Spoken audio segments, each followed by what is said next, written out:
अस्सलाम वालेकुम। Global Memon TV के न्यूज़ बुलेटिन में आपको खुश आमदीद कहेंगे। मैं हूं आपका मेज़बान वकार हुसैन। सबसे पहले नज़र डालते हैं न्यूज़ हेडलाइंस पर। मेमन लीडरशिप फोरम और united Memon social worker forum की जानिब से एक रोज़ा फ्री मेडिकल कैंप का इनेकाद। मेडिकल कैंप कराची के पसमानदा इलाके मच्छर कॉलोनी में लगाया गया। कैंप में लोगों को इलाज की मुफ्त सहूलियात और अद्वियात फराहम की गई। मेमन कम्युनिटी को वैक्सीन की फराहमी के लिए सिंध हुकूमत की जानिब से वैक्सीनेशन कैंप का इनेकाद। वैक्सीनेशन कैंप करीमाबाद में लगाया गया। मुख्तलिफ मेमन जमातें भी अपने तौर पर वैक्सीनेशन का इनेकाद कर रही हैं। रुपये के मुकाबले में अमरीकी डॉलर की कदर में इजाफा जारी। अमरीकी डॉलर मजीद 8 पैसे महंगा हो गया। स्टॉक मार्केट में भी तेज़ी देखने में आई। बढ़ते कर्ज के बावजूद हुकूमत का टैक्स रियायतें देने का फैसला। मोबाइल फ़ोन मैन्युफैक्चरर्स के लिए इनकम टैक्स ख़त्म करने पर गौर। स्टील सेक्टर के लिए भी रियायतें। तरमीमी ऑर्डीनेंस मंजूरी के मरहले में है।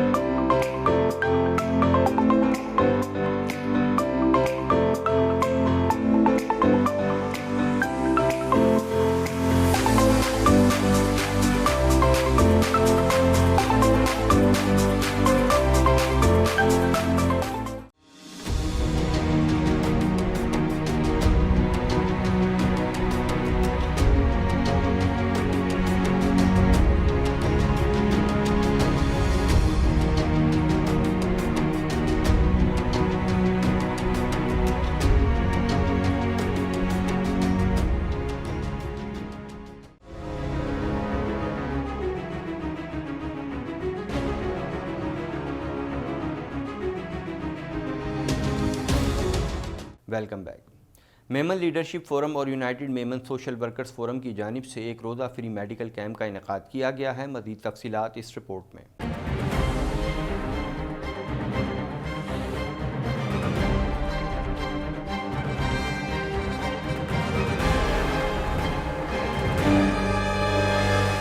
मेमन लीडरशिप फोरम और united Memon social workers forum की जानिब से एक रोज़ा फ्री मेडिकल कैंप का इनेकाद किया गया। शहर के पसमानदा और कमज़ोर आबादी के इलाके मच्छर कॉलोनी में इखलास चौक के करीब मदरसा दारुल उलूम तैयबिया में ये कैंप लगाया गया। कैंप का मकसद कमज़ोर आबादी वाले इलाकों के शहरियों को इलाज की मयारी और मुफ्त सहूलियात फराहम करना था। प्री मेडिकल कैंप में माहिर डॉक्टर्स ने मरीजों का मुआयना किया। मेडिकल कैंप में चेकअप के साथ अद्वियात भी मुफ्त फराहम की गई। जबकि हाशमानी मेडिकल फाउंडेशन की जानिब से मुफ्त आई कैंप भी लगाया गया, जिसमें आंखों का मुफ्त चेकअप, मोतिया के फ्री ऑपरेशन समेत मुफ्त दवाई और ऐनक फराहम की गई। कैंप का सहरा vice chairman Pakistan chapter Ayaz Bandukda के सर जाता है, जिनकी काविशों से इस इलाके में ये कैंप लगाया गया, जो न सिर्फ मेमन बल्कि इंसानियत की खिदमत में पेश नजर आते हैं। इस मौके पर बाबाए थैलीसीमिया और एग्जीक्यूटिव मेंबर MLF हाजी उस्मान परदेसी का कहना था कि मेमन कौम इंसानियत की खिदमत का तसलसल बरकरार रखे हुए है और यहाँ आकर मालूम हुआ कि लोगों को इलाज और मुफ्त अद्वियात की कितनी ज्यादा जरूरत है। मैं दीगर फलाही इदारों से भी गुजारिश करूँगा कि इस इलाके में कैंप लगाएं। यहाँ लोगों को न सिर्फ इलाज बल्कि राशन और दीगर सहूलियात की भी ज़रूरत है। हम तो मुख्तलिफ चीज़ों में काम कर रहे हैं। सर्दी आती है तो कंबल भी बांटते हैं, राशन प्रॉब्लम होता है तो आटा भी बांटते हैं, मेडिकल कैंप हमारे तसलसल से लग रहे हैं। तो बस जिस तरह जो ज़रूरत होती है और हमारे जितने वसाइल है उसको बरूए कार ला के हम काम करते हैं। तो हमारा इसके अंदर देखो मेमन में अपना मेमन लीडरशिप फोरम्स का भी हमारा बहुत सपोर्ट है। मैं खास करके अयाज बंदूकड़ा साहब का भी शुक्रिया अदा करता हूँ कि ये कार्य खैर में सबसे ज़्यादा सपोर्ट उनका ही है हमारा और हमेशा रहता है। तो इस तरह एक टीम वर्क है, सब मिलजुल के, कोई माल से मदद करता है, कोई जान से मदद करता है, तो इसी तरह ये काम चलते रहते हैं। मेरी तो गुजारिश होगी मुखिर हजरात से कि इस एरिया में आएँ। सिर्फ ये मेडिकल का कैंप का काम नहीं है, या राशन का भी प्रॉब्लम है, या हर चीज़ मतलब उनके पास कुछ भी वसाइल नहीं है ना। तो मैं तो सबसे अपील करता हूँ कि ऐसे कार्य खैर में अपना हिस्सा डालें। इस मौके का फ़ायदा उठाते हुए मैं सबसे पहले तो तमाम डॉक्टर्स का और ख़ास करके मीडिया का, वसीम सत्तार साहब और उनकी टीम का मैं शुक्रिया अदा करता हूँ, ग्लोबल टीवी का। इस मौके पर गनी पोलानी का कहना था कि यहाँ आकर ऐसा लगता है कि अगर इतवार को भी यहाँ कैंप लगाया गया तब भी इस इलाके को कवर नहीं कर पाएंगे। यहाँ देखने से तो ऐसा लगता है कि अगर हर इतवार भी कैंप लगाया जाए तो शायद कम होगा, क्योंकि जिस हिसाब से पब्लिक आ रही है 800-900 मरीजों का आना, ये बहुत बड़ी बात होती है। तो पसमानदा इलाका है तो दूसरे भी जो इदारे हैं उनको भी यहाँ पे कैंप लगाने चाहिए, क्योंकि यहाँ जितने कैंप लगाए जाए, जितनी लोगों की मदद की जाए, शायद वो कम होगी। क्योंकि बिल्कुल ही अगर देखा जाए तो आप भी हमारे साथ हैं, दूसरे मीडिया पर्सन्स भी हैं, यही दिखाया जाए कि ये बस पसमानदा इलाका है और यहाँ जितने ज़्यादा कैंप लगा सकें लगाने चाहिए। खाने का इंतज़ाम, राशन का इंतज़ाम, मेडिकल का इंतज़ाम जितना किया जाए कम है। Camp coordinator incharge Bilal Abdul Rashid Dada Bhai का कहना था कि ऐसे इलाके में जहां लोग जिंदगी की बुनियादी सहूलियात से महरूम हैं, उन्हें इलाज की मुफ्त सहूलियात और अद्वियात फराहम करके उनकी ज़िंदगी में आसानी पैदा करना था। मकसद सिर्फ और सिर्फ ये है कि यहाँ के जितने भी लोग हैं उन्हें फ्री ऑफ कॉस्ट जो है वो मेडिसिन दी जाए, और वो मेडिसिन उनको इस बेस पर दी है कि यहाँ पे जो लोगों की आप देख रहे हैं यहाँ पे कि कितने लोग गरीब हैं यहाँ पे, और जिनके पास ना पीने का साफ़ पानी है, ना खाने के लिए उनके पास 2 रोटी है, वो लोग अपना इलाज कैसे करेंगे? ये एक सबसे बड़ा सवाल है। इस सवाल को पूरा करने के लिए मेमन लीडरशिप फोरम आगे आई और उसने आके यहाँ पे एक हमें बुलवाया और हमसे बात करी कि यहाँ आएँ और विजिट करें, यहाँ पे फ्री ऑफ कॉस्ट मेडिसिन दें ताकि यहाँ के लोगों का एक प्रॉपर उनका इलाज हो सके। मेमन कम्युनिटी को वैक्सीन की फराहमी के लिए सिंध हुकूमत की जानिब से ज़िला इंतज़ामिया के ताउन से करीमाबाद के इलाके में वैक्सीनेशन कैंप का इनेकाद किया गया। मज़ीद अहवाल इस रिपोर्ट में।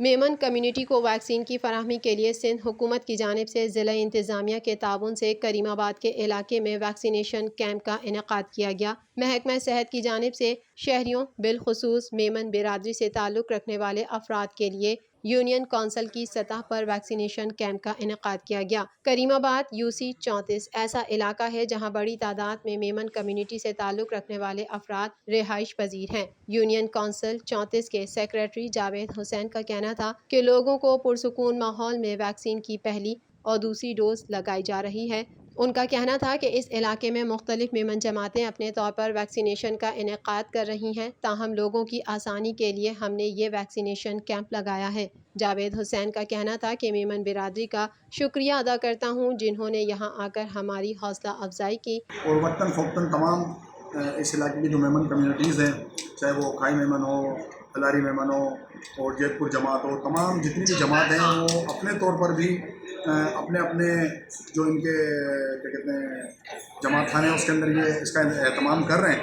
लेकिन हमने भी इस चीज़ को मद्देनज़र रखते हुए कि वो नाकाफ़ी हैं, इसलिए हमने UC में भी इस चीज़ का एहतमाम किया ताकि तमाम लोग इस इलाके के इससे फैज़याब हों और हमारे इस काम को सराहें। मेरे साथ तमाम लोग या मेमन कम्युनिटीज़ के लोग मौजूद हैं, तो इनका मैं बेहद मशहूर हूँ कि वो यहाँ तशरीफ़ लेकर आएँ और इन्होंने हमारी हौसला अफजाई की। हनीफ इब्राहिम का कहना था कि हमारे इलाके में लगाए जाने वाले इस कैंप से लोगों को बहुत फ़ायदा हुआ। हमारे इलाके में जो ये कोविड के 2 दिन का प्रोग्राम किए, इससे हमारे इलाके को बड़ा फ़ायदा हो रहा है और बहुत से लोग अभी आ रहे हैं और करवा रहे हैं। पाकिस्तानी स्टॉक मार्केट में उतार चढ़ाव के बाद 72.17 पॉइंट्स की तेज़ी रिकॉर्ड की गई और इंडेक्स 47,270.46 पॉइंट की सतह पर पहुंचकर बंद हुआ। मज़ीद जानते हैं इस रिपोर्ट में।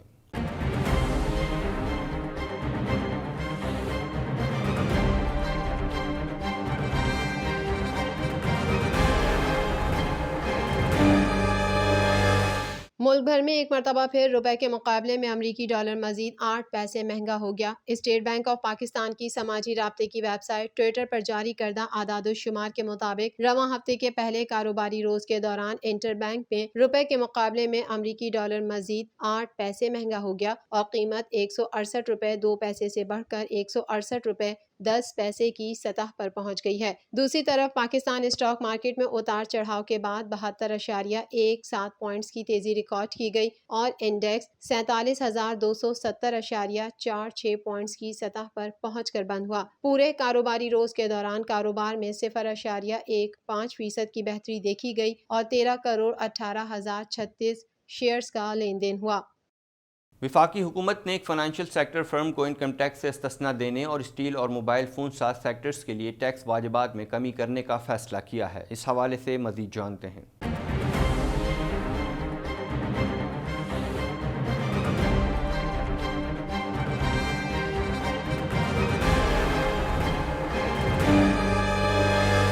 वफाकी हुकूमत ने एक फाइनेंशियल सेक्टर फर्म को इनकम टैक्स से इस्तिस्ना देने और स्टील और मोबाइल फ़ोन साथ सेक्टर्स के लिए टैक्स वाजिबात में कमी करने का फैसला किया है। Third tax laws amendment ordinance 2021 के तहत कुछ शोबों के लिए टैक्स रिलीफ तजवीज़ किया गया है। ये तरमीमी ऑर्डिनेंस मंजूरी के मरहले में है। इस ऑर्डिनेंस मुजवज़ा मकसद नादरा को टैक्स दहंदगान के डेटा तक रसाई देना था, मगर अब इस तरमीमी ऑर्डिनेंस को दूसरे पॉलिसी अहदाफ के हुसूल के लिए इस्तेमाल किया जा रहा है। ज़राए के मुताबिक फेडरल बोर्ड ऑफ रेवेन्यू ने तजवीज़ दी है कि Pakistan mortgage refinance company limited की मजमूई आमदन को इनकम टैक्स से मुस्तस्ना करार दिया जाए। अगर काबीना ये तजवीज़ मंजूर कर लेती है तो फिर यह रवां साल के आगाज में हुकूमत की जानिब से मुतारिफ करदा कॉरपोरेट इनकम टैक्स रिफॉर्म्स के खिलाफ होगा। Pakistan mortgage refinance company limited इन इदारों में शामिल थी जिन्हें इनकम टैक्स से हासिल इस्तिस्ना IMF की शराइत के तहत ख़त्म कर दिया गया था। जुलाई के अख्ताम पर मरकजी हुकूमत के कर्जे 399 खरब रुपए तक पहुँच चुके थे। ज़राए के मुताबिक हुकूमत ने इस डील के डिस्ट्रीब्यूटर्स, डीलर्स और सब डीलर्स के लिए विद होल्डिंग टैक्स 4.5% से कम करके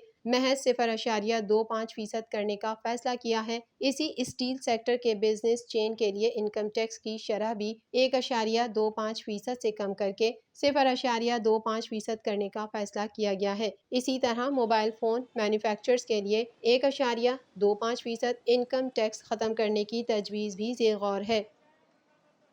ग्लोबल मेमन टीवी के न्यूज़ बुलेटिन में फ़िलहाल इतना ही। मज़ीद ख़बरों और अपडेट्स के लिए देखते रहिए ग्लोबल मेमन टीवी।